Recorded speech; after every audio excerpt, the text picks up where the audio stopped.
Hello everyone, कैसे हो आप सब लोग। तो इस वीडियो में हम लोग जो है वो बात कर लेंगे कि मेरे कौन कौन से वीज़ाज़ जो हैं वो रिजेक्ट हुए। और मैं नंबर वाइज बात करूँगा कौन कौन से हुए और कौन कौन से मिले भी मुझे। तो खैर शुरू कर लेते हैं इस वीडियो को। बारिश हो रही है बहुत तेज़ और जर्मनी में ये बारिश होती ही रहती है और अभी भी मई का एंड चल रहा है और अच्छी खासी ठंड है यहाँ पे। तो खैर हम लोग शुरू कर लेते हैं। नंबर 1 पे जो मेरा वीज़ा जो रिजेक्ट हुआ वो हुआ यूके का वीज़ा रिजेक्ट हुआ। और उसकी जो उन लोगों ने मुझे जो वजह जो बताई थी वो एक ही बताई थी कि मेरे अकाउंट में जो बैंक स्टेटमेंट मैंने जो शो की थी उसके अंदर उन लोगों को लग रहा था जो पैसे आए हैं, जो ट्रांजैक्शंस हुई हैं, उनकी सोर्स नहीं उनको पता चल रही थी कि कौन सी है, इसलिए उन लोगों ने उसको सस्पिशियस करार दे के रिजेक्ट कर दिया था।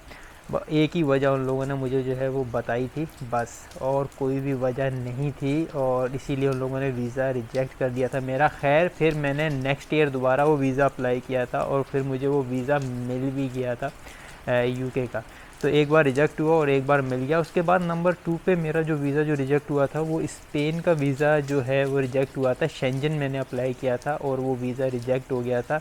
उन लोगों को लग रहा था कि मैं वापस नहीं आऊँगा और फिर उन लोगों को बोला कि आपकी जो भी डॉक्यूमेंट्स प्रोवाइड किया वो सेटिस्फैक्ट्री नहीं है और फिर इस तरह करके वो वीज़ा रिजेक्ट हुआ। और मगर फिर मैंने शेंजन वीज़ा जो टूरिस्ट वाला वीज़ा है एक मरतबा फिर फ्रांस वाले उससे अप्लाई किया और फिर वो मुझे मिल गया था वीज़ा। और सेम डॉक्यूमेंट्स से ही अप्लाई किया था, पता नहीं क्यों इस बार मिल गया और वहाँ से नहीं मिला और यहाँ से मिल गया, समझ नहीं आई। मगर सेम डॉक्यूमेंट से ही मैंने अप्लाई किया था, सिर्फ एम्बेसी चेंज कर ली थी। मुझे लगता है कि शेंजन कंट्री अप्लाई करने के लिए बेस्ट 2 कंट्रीज़ हैं।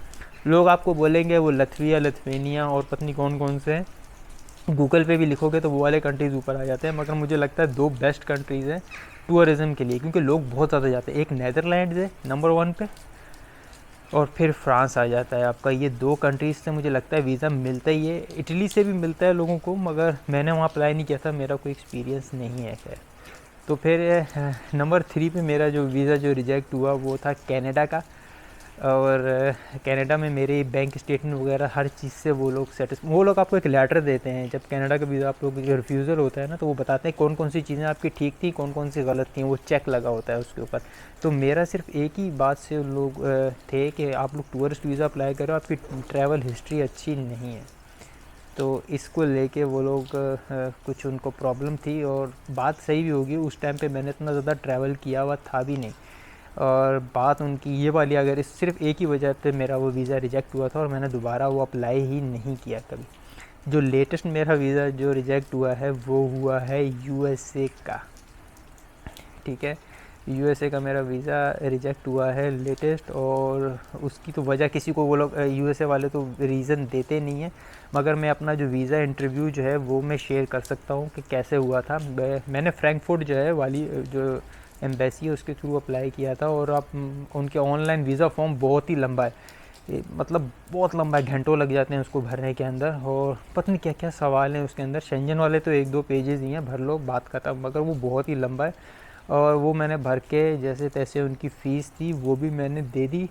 और वहाँ पे स्लॉट आप पिक कर सकते हो कि किस दिन कितने बजे आपको इंटरव्यू के लिए जाना है। और फिर मैंने वो किया और यहाँ से फिर जो यहाँ से कोई 2-3 घंटे दूर है, वो तो बस लेके जाना पड़ता है, वो तो खैर अलग स्टोरी। वहाँ पे मैं पहुँचा, बाहर एक बहुत लंबी लाइन हुई थी, बहुत ही लंबी लाइन। उसको आप अबूर करते हुए आगे पहुँचोगे, फिर उसके बाद जैसे एयरपोर्ट पे सिक्योरिटी चेक होता है ना, वैसे वाला भाई बहुत स्ट्रिक्ट था। और उसके अंदर वो लोग आपका बेल्ट, पत्नी शूज़ उतरवा के, क्या क्या उतरवा के वो लोग सब कुछ चेक करके फिर अंदर गया। आप एक लाइन होगी, आगे एक और लंबी लाइन होगी, उसमें खड़े हो जाओगे। 10-15 काउंटर लगे हुए।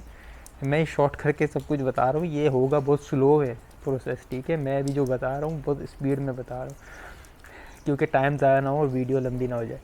तो खैर वो लंबे आपके किसी भी काउंटर पे जो है वो नंबर आ जाएगा, ठीक है, किसी भी काउंटर पे नंबर आ जाएगा। और मैं तो जब काउंटर पे पहुंचा तो उसने मुझसे सिर्फ एक ही बात की। उसने बोला अपना पासपोर्ट मुझे दे दो, मैंने वो उसको दे दिया, ठीक है। उसके बाद उसने मुझसे कुछ भी नहीं पूछा, not even a single information, कुछ भी नहीं पूछा। उसने बोला I am rejecting your visa application, you can apply again. बस इतनी सी हमारी बात हुई है। और उसके बाद उसने मुझे एक पेपर जो था वो दे दिया, वो सभी को देते हैं, वो लोग सेम ही है, ठीक है। और मैं वहाँ से फिर मुझे बाहर आना था और मैं बाहर चला गया। मतलब 2 दिन का टाइम वेस्ट हुआ सिर्फ ये करने के लिए। और भी मुझे लगता है वो डिसीजन पहले से ले लिया हुआ होता है उन लोगों ने, और ये आपके शायद जो वीज़ा एप्लीकेशन फॉर्म जब आप फिलअप करते हो ना, उसी के ऊपर शायद वो लोग डिसीजन ले लेते हैं कि 80% के किसको वीज़ा देना है या नहीं, क्योंकि मुझसे उसने कुछ कोई नोट्स इवन सिंगल डॉक्यूमेंट कुछ मांगा ही नहीं, कुछ भी नहीं। और शॉर्टेस्ट मेरा इंटरव्यू हुआ, इंटरव्यू का ड्यूरेशन लेस देन 1 मिनट था, और उसी पे उसने मेरा वीज़ा रिजेक्ट कर दिया और मैं वापस अपने घर आ गया। ये इतनी सी बात हुई है।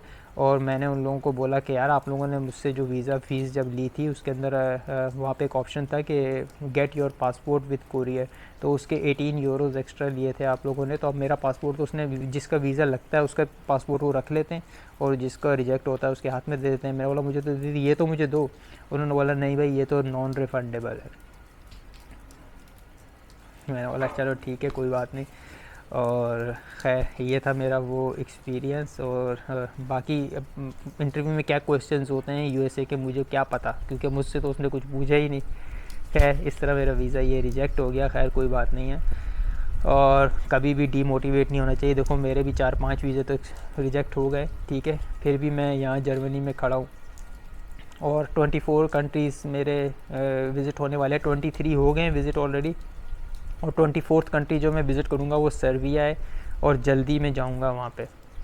सही है, तो कभी भी डीमोटिवेट नहीं होनी चाहिए। ये जो वीज़ा जो रिजेक्ट होता है ये भी आपका एक लर्निंग प्रोसेस ही है, और ये part of the your travel है, ठीक है। इसमें ये नहीं है कि यार मेरा वीज़ा और कभी भी डरना नहीं चाहिए कि वीज़ा रिजेक्ट हो गया, कोई बात नहीं, रिजेक्ट हो गया दोबारा एक बार फिर अप्लाई कर लेंगे। मगर हाँ दुख इस बात का है कि वो जो 300-400 यूरो जो ज़ाया हो गए वेस्ट, ठीक है, वो मैं किसी और क्योंकि मैंने पैसे जो सेविंग जो की होती है वो फ्यूचर ट्रैवलिंग के लिए सेविंग की होती है कि चलो भाई आगे कुछ और ट्रैवल कर पाऊँगा, वो नहीं हो पाएगा। वो मतलब वो एक कंट्री जो मैंने उस पैसों में जो ट्रैवल करना था वो डिले हो गया, मुझे उसके लिए फ़र्दर सेविंग्स करके फिर करना पड़ेगा। ये हो गया बस, बाकी और कुछ नहीं हुआ। खैर तो फिर मैं आप लोगों से मिलूँगा एक अगली वीडियो में, तब तक के लिए बाय बाय, अल्लाह हाफिज़।